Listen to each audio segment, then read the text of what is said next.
What's going on? Dr. Jim here, and on today's Live with Dr. Jim show, I want to talk about a joint that I've been getting a lot of feedback on from the followers of this page. In that, let me see here. Something's going on with the computer. Sorry about that. I've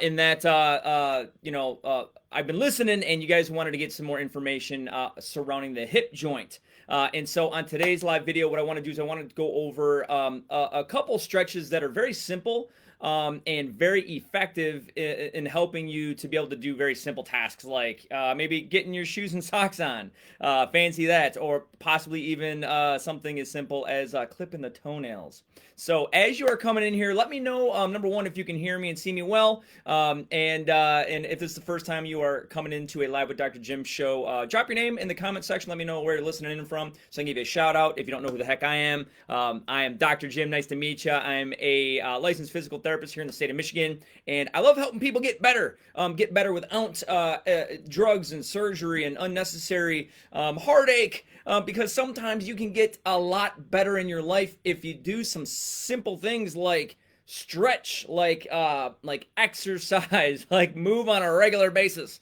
And if you do so, really, really good things can happen. So let's talk the hip today. And by the way, drop a number one in the comment section if you've ever had hip pain yourself, or if you know someone who has had hip pain. Hip pain can show up in a lot of different ways. Sometimes you can get some pain in the butt area, kind of like right in the back pocket. Other times you can get pain that manifests itself kind of right in the crease of your hip, kind of right in the groin area. Now, if you have pain in the groin area, particularly severe groin pain, you may want to stop in and see your doctor. And by the way, guys, as always, when you're watching these videos, this is not specific medical advice for you. This is for educational and informational purposes only. Please seek medical professional help for yourself. Because they're going to know your specific situation. I obviously don't know your specific situation, so take what I say with a grain of salt, but just do know that I give this information out to my patients all the time, but I know their specifics because I see them every day or 3 days a week or whatever. So anyway, if you're getting really, really sharp pains in the groin, be aware that could be a sign of some advanced degenerative changes in your hip joint. Your hip might be wearing out. So just be aware of that. And by the way, if you're doing these stretches that I'm going to recommend today, and if you start to feel worse or if it's really sharp pain, stop and consult your doctor, your family physical therapist or whatnot to make sure that this is appropriate for you. But here's the deal. Couple simple exercises. I'm going to adjust my camera here 1 second. I'm going to go a little bit lower, and I'm going to back up a bit, okay? So what you want to do is you want to sit into a chair, okay?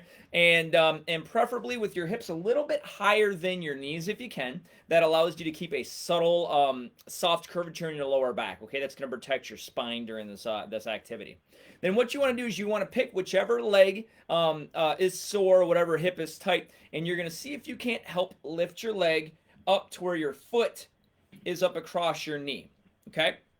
Now, if that's hard for you to do, the higher the surface, the higher you can get your hips above your knees, the easier it might be to get your foot crossed over your opposite knee, okay? So the lower you are, especially if you're tight, it's going to be really, really difficult for you to do. So again, maybe you're sitting, definitely if you can get a chair that adjusts up and down, that's great. Maybe you have to sit at the edge of your bed if your bed's a little higher. Maybe you can sit on the edge of a bar stool. I don't know, but find something that's a little bit higher, maybe the arm of your chair, or maybe even sitting like on the edge of a desk or something like that. Just make sure that the surface is steady, right? We don't want to fall. But again, you're going to take the side that's sore, you're going to put your foot over your opposite knee, sitting up nice and tall. And in some cases, that just sitting up tall with your foot crossed across the opposite knee might give you enough of a stretch to get to a moderate stretch, okay? Again, we're looking for medium stretches.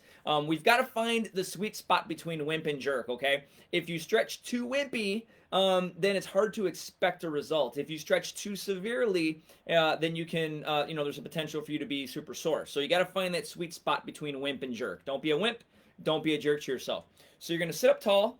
You're going to put your foot across your opposite knee, and you're going to see if that produces a stretch. Now, where might you feel the stretch? Well, I hope that you feel the stretch kind of in your butt a little bit, because we're going to be stretching a muscle called the piriformis, and sometimes you might be stretching some other structures, but that's one area where you might feel it. Now, if you're sitting up tall and you put your foot across your knee and you're still not really feeling a stretch, I want you to try to move your hip in one of two directions. The first direction, I want you to try to kind of take your hands like this, and you're going to cup your knee, sitting up nice and tall, and you're going to bring it up and across towards your opposite shoulder. So for me, my right leg, my right foot is crossed across my left knee. I'm going to cup my knee, sitting up nice and tall, and I'm going to draw my right knee towards my left shoulder. So you're going to bring it up, and you're going to pull just until you feel that moderate stretch. Don't do anything fast or fierce or hard, because again, you don't want to injure yourself. But bringing that up and across, what that does for me is that increases the stretch right in my back pocket.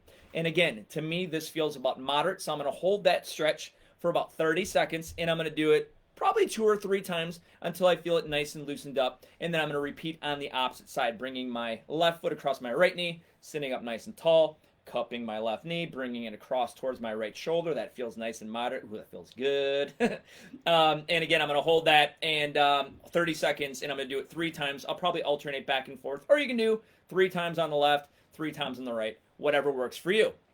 Now, that's one way to do it. Here's another way. If I bring my right foot across my left knee, I sit up nice and tall. Sometimes it actually feels good to push my knee down and away, and I actually feel that a little bit now, like a stretch in my groin. It's not a sharp pain. It doesn't hurt at all, but I feel a nice little stretch in the groin, and that is a secondary way to get a stretch through the hip. Now, again, I don't know your specific situation. I don't know your hip joint at all. So you've got to be aware and go through these stretches slow. The way my strategy in therapy has always been, I move really slow because when I'm stretching someone else, I want them to feel like they're under control, and they can tell me exactly when they start to feel a moderate stretch. And I've never gotten into trouble ever stretching someone slowly and incrementally, because you can tell if something weird's going to happen. You can tell if there's going to be a snap or a pop or something weird, and you can avoid that. So again, my counsel to you is always stretch slowly, always stretch at most to a moderate intensity. And again, if you feel any sharp, shooty pains, anything weird, stop and consult your physician or your family physical therapist.